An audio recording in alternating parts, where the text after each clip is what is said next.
Do a little thanks for the hearts, thanks for the love. Much appreciated. Hello, hello. Thank you for tuning in. I've got a little conversation I want to share with you today. What I'd like to talk about is Samadhi. Samadhi is the state of oneness that the intellect can experience, or the intellect can allow through the rigorous practices of yoga. But what we need to first understand is our intellect, which is called the buddhi, is a piece of us that a piece of our mind that divides things up so that it can better understand. For example, we understand up because we understand down. We understand sad because we understand happy. Now, when we start to understand how the mind or the intellect works in this way, we can very easily see how it would be complicated for it to get into that understanding of the universe, because the universe doesn't exactly exist in duality. The mind just kind of takes everything and organizes it into a dual state. So when we're talking about samadhi, we're talking about when we ourselves are in the state of oneness where we recognize that we are not actually separate then, but we are actually a part of everything. The intellect, the buddhi, does a really good job of separating things into little segments in order to better understand ourselves and the world around us in this physical realm. Samadhi is when the intellect dissolves in a way. It's always there. It's not leaving anywhere. But it's like for the time being, the walls of the intellect, let's say, dissolve, and the world of duality of right and wrong and separate then starts to become blurry, and then we can open up to the reality of what we are as a whole. And that is really challenging for the ego to embrace, which is why we need yogic practices, because yoga practices are about self-reflection and self-awareness, whether it's on the physical level or if it's on the mental or the energetic level. It's about observing the reality of who we are. And this is called swadhyaya, by the way, which is the when we self-reflect, self-awareness practices. So anytime we are practicing swadhyaya, which is to self-reflect upon our physical existence, our energetic existence, our emotional and mental existence, when we reflect, we have the capacity to move beyond the intellect and into a greater state of awareness beyond the layer of the mind. So let's talk about the koshas for a second. We have the 5 layers of our being. We have physical, we have energetic, we have mind, awareness, bliss. These are the 5 layers that encase our soul.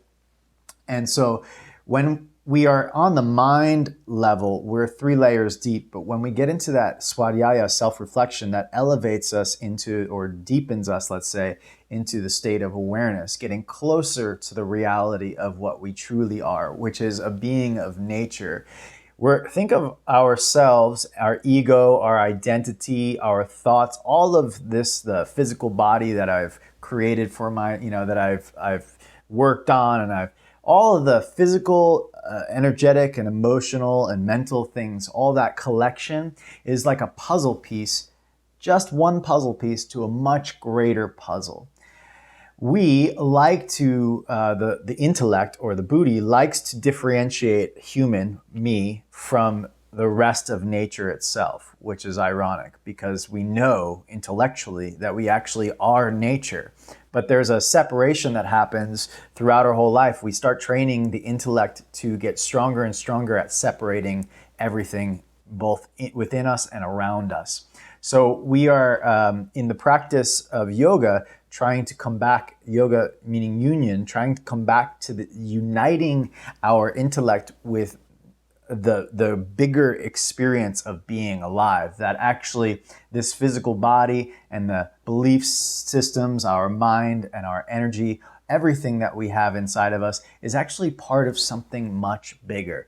And the experience that we have in meditation that we call oneness or samadhi is when the intellect, the buddhi, dissolves into that state of deeper experience where it recognizes, or it dissolves to the, I don't want to say it recognizes, because the intellect is, the intellect can't very well comprehend this state, but you can experience it. So you start to recognize that there is something bigger than the collection of rights and wrongs and yeses and nos and like and unlike. That's what the intellect does. It separates everything for comprehensive sake so you can exist on this physical plane. We have this, Janet Stone, welcome. Thank you for tapping in here. So we're talking about the state of Samadhi, which is one of the most challenging sutras in yoga to talk about, because it deals with the dissolving the intellect. So how do I explain it on an intellectual level, from my intellect to your intellect, when we're talking about something that is beyond the intellect? I can do my best by giving you a couple of examples, but ultimately it's something that can only be experienced in order to be understood. So the way that I love, I'm going to show you this book here, Alan Finger's book, Tantra of the Yoga Sutras. Tantra of the Yoga Sutras, the way Alan Finger describes it and the way a lot of tantrikas describe it, is you can think of consciousness as an ocean. And the ocean, when it comes towards the shore, it throws up waves and throws up these drops. And these drops that are little individual pieces of the ocean are only separated by space and time. Those drops are us. They are giving rise to sense of self, shape. And the intellect likes to define itself. It separates the distance between the ocean and itself as much as possible and says, I'm like this, I'm smaller than, I am this shape, I am. But what where it loses track is a bit when it gets in the recognition that it actually is part of the bigger ocean of awareness. So it is consciousness just in this small drop for a period of time and space. And when that drop falls back down into the ocean, it is the ocean again. So what we can say is we are both the ocean and the drop, or we are the drop that is made up of the entire ocean. Every drop contains the ocean within it, and that is us. Every human contains consciousness within each of us. So getting the intellect on board, and again, the intellect is a separation mechanism. It divides everything for the sake of understanding. When the intellect dissolves through the process of self-reflection, svadhyaya again, and through what I shared the other day in my live class, through dharana, which is effortful focus, and then dhyana, which is eventually that state of focus where we don't need effort. I don't want to get off on a tangent on that, but when we harness the vrittis, which is the qualities of the mind, and we funnel all the energy of life into one idea, one single point, and that is to become aware of awareness itself, then samadhi is possible. We are all, you don't have to be an enlightened yogi. You don't even have to have ever practiced yoga before. Everyone is capable of experiencing samadhi in any single moment. It's just, it is easier. It gets easier and easier when you have the tools to understand what is going on inside, from the intellect to the ego to the separation experience that we have when the intellect divides everything in order to understand itself. Just think about the intellect as a tool instead of thinking of it as who we are. And that's where we go wrong a little bit. We think of the ego and the intellect as the totality of our being.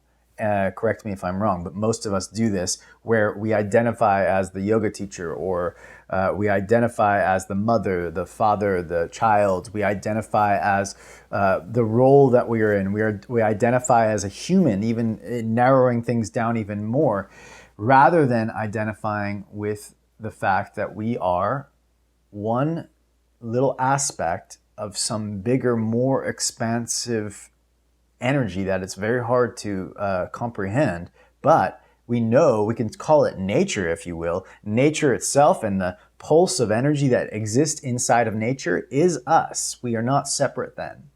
This is what is understood in the state of samadhi, that is also called oneness. That we ourselves are just the full of the ocean. Only separation is for just a brief period of time and space, but the ocean is still within us. So this is samadhi, and I'll be sharing this tomorrow tomorrow afternoon, 12 noon Eastern Standard Time, in a 1 hour meditation. It's theyogimat.com/meditate. If you want to register, go ahead on over, theyogimat.com/meditate. And if you want to practice, I'm going to be talking about asana practice on Tuesday at noon. And that practice can be around finding, in the physical practice, hip opening, low back strengthening, a little bit of shoulder opening in order to sit better for seated meditation. So Monday we have a 1 hour meditation. Tuesday we have a yoga and meditation class, and they're both at 12 noon. The yoga classes can be found, the link is in my profile right now, and that is you just click on the link and that takes you to theyogimat.com/live. And the meditation classes is the other tab. It's theyogimat.com/meditate. If you just go to theyogimat.com, you can click live or meditate, and you can get whichever one you want. And I've got the April Pass now available for all of you that want to practice. This is the coolest thing. You can practice all 12 classes in the month of April, yoga classes, 4 meditations, and all for just $6 each. So you wind up saving $42 or something like that if you get the April class pass. And then you'll also get all of the schedule ahead of time, so you can come practice with me. Thank you for tuning in here, and I'm glad you appreciated the discussion around samadhi. Thank you to my friends that have tuned in and listened as well. Janet Stone is a great resource for the Yoga Sutras. She's chapped in here. I'm not sure if she's still there. Yes, peace and love exist in that state of oneness. Yes. And there, another good question is the state of oneness something that is sustainable in our everyday life? I think once you've touched it on a deep level, it's hard to deny that it's there. And if you touch it routinely through your practices of meditation and yoga, it starts to permeate your consciousness and permeate your intellect in a way where your intellect starts to get on board with it. But at first, the intellect doesn't really want to get on board with oneness, because it is a separation tool. It's a tool that we have in order to divide, which is great. But if we let it control us, then unfortunately, we believe that we are actually separate. How many of us believe that? Think of it this way. Actually, I'm just going to bring it up in this way. How many people talk about saving some aspect of nature? Save the ocean. Save the planet. We've got global warming. None of us realize that is actually us that is being destroyed. The ocean is not separate than me. It's another piece of me. It is nature. If we understood, if we all could grasp onto that realization, we wouldn't have to save anything, because we wouldn't be hurting the ocean, because we'd recognize that it is part of ourselves. So it is a thing that it is a teaching of yoga and a realization of life that we all are capable of, and it can be really healing, not only to heal the divide amongst each of us as humans, but to heal the divide between us and nature itself, which again is us. So I hope to support you in finding the movement towards disillusion or dissolving the intellect and ego. Again, it'll be right there for you as soon as you get out of the meditation. It'll be right there after the yoga practice. It'll be there most of your life. It's not going anywhere. So the meditation tomorrow is 12 p.m. Eastern Standard Time. It's Monday. 12 p.m. Eastern Standard Time is New York time, and that's Central European time. It's 5 p.m. Now, one thing that's really interesting about what I offer, as if you're taking the live classes, At the low, so the meditation is $1 and you get 48 hours to watch the meditation. So no matter where you are in the world, you're good to go. Now, if you get the lifetime access to either the meditations or any of the live yoga classes, you have a lifetime to watch it as many times as you'd like. Any questions that I can help support you with? You start living more as a soul. Yes, yes. Thank you, Cynthia, for chiming in. Yeah, if you have any questions or anything you'd like to share, I'm happy to discuss further. I'm going to post this video also in my blog, theyogimat.com/free, and that will be under the Samadhi. So you'll see it under Samadhi, and this exact video will be in there. I'm videoing it as well here.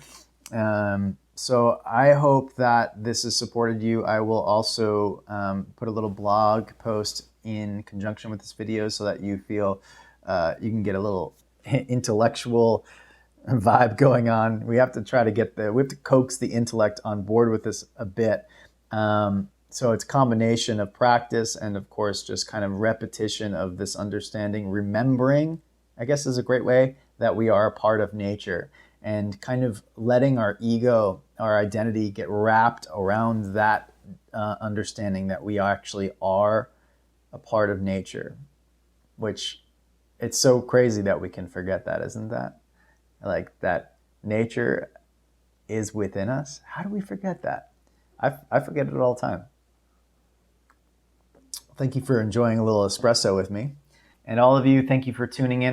Yeah, it is a really good time to be talking about Samadhi, the state of oneness, when we are so separated by space and time right now. And space is a big one. Like we actually don't, we're not, a lot of us aren't together, and we're social distancing, which is a good thing for our physical health.